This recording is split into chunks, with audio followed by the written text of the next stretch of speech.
বাদ দিয়ে পাকিস্তানের সঙ্গে একই প্ল্যান করছে বাংলাদেশ।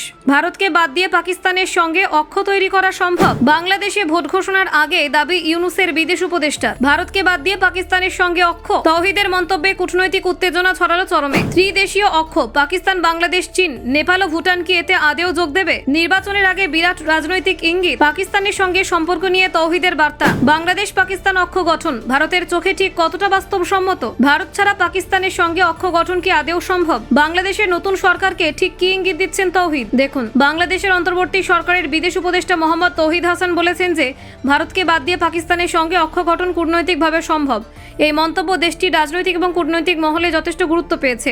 তবে তিনি পাশাপাশি উল্লেখ করেছেন যে নেপাল বা ভুটানের পক্ষে ভারতকে বাদ দিয়ে পাকিস্তানের সঙ্গে এমন কোনো অক্ষ গঠন করা সম্ভব নয়।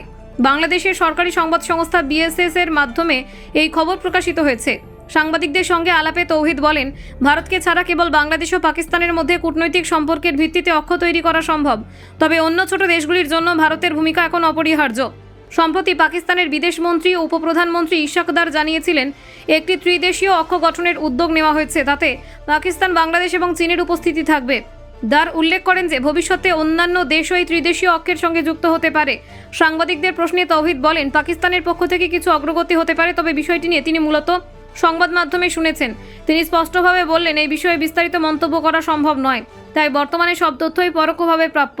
এই মন্তব্য বিশেষভাবে গুরুত্বপূর্ণ হয়ে উঠেছে কারণ আগামী বছরের শুরুর দিকে বাংলাদেশে সাধারণ নির্বাচন হতে পারে। দেশটির রাজনৈতিক পরিস্থিতি এই মুহূর্তে অনেকটা সংবেদনশীল। নির্বাচনকে সামনে রেখে দেশের কূটনৈতিক দিক নির্দেশও বিশেষভাবে নজর দেওয়া হচ্ছে। সংবাদ সংস্থা রয়টার্স জানিয়েছে, ভোটের দিনক্ষণ ঘোষণা হতে পারে। এই প্রেক্ষাপটে অন্তর্বর্তী সরকারের প্রধান মোহাম্মদ ইউনূসের বিদেশ উপদেষ্টার মন্তব্য যথেষ্ট গুরুত্বপূর্ণ। রাজনৈতিক মহল মনে করছে নির্বাচনের আগে বিদেশ নীতির বার্তাও দেওয়া হতে পারে। বিশেষজ্ঞদের একাংশ মনে করছে যে কোনো দল বা জোটই নির্বাচনে জিতুক, নতুন সরকারকে ভারতের সঙ্গে মোটের ওপর সুসম্পর্ক বজায় রাখতে হবে। তাই ভারতের সঙ্গে সম্পর্ক বজায় রাখা রাজনৈতিকভাবে অত্যন্ত গুরুত্বপূর্ণ।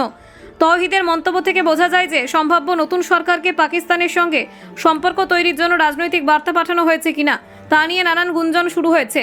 কূটনৈতিক দিক থেকে এটি একটি সূক্ষ্ম ইঙ্গিত হিসেবে দেখা হচ্ছে। এছাড়া পাকিস্তানের ত্রিদেশীয় অক্ষের প্রস্তাবের সঙ্গে বাংলাদেশের ভূমিকা নিয়ে দেশের রাজনৈতিক মহলে নানান আলোচনা সৃষ্টি হয়েছে। কূটনৈতিক বিশেষজ্ঞরা বলছেন, ভারতের উপস্থিতি ছাড়া এই অক্ষ গঠন সম্ভব হলেও তা অঞ্চলের রাজনৈতিক ভারসাম্যকে প্রভাবিত করতে পারে। তৌহিদ তার বক্তব্যে সরাসরি বলেননি বাংলাদেশ এই অক্ষের সঙ্গে যুক্ত হবে কিনা, তবে তিনি বলেন, পাকিস্তানের প্রস্তাবিত অক্ষের কিছু দিক নেপাল ও ভুটানের ক্ষেত্রে সম্ভব নয়। এটি এক ধরনের সতর্ক ইঙ্গিত হিসেবে গ্রহণ করা হচ্ছে। দেশের রাজনৈতিক মহল মনে করছে নির্বাচনের আগে এই ধরনের মন্তব্য কূটনৈতিক পরিস্থিতি এবং দেশের ভাবমূর্তির ওপর প্রভাব ফেলতে পারে।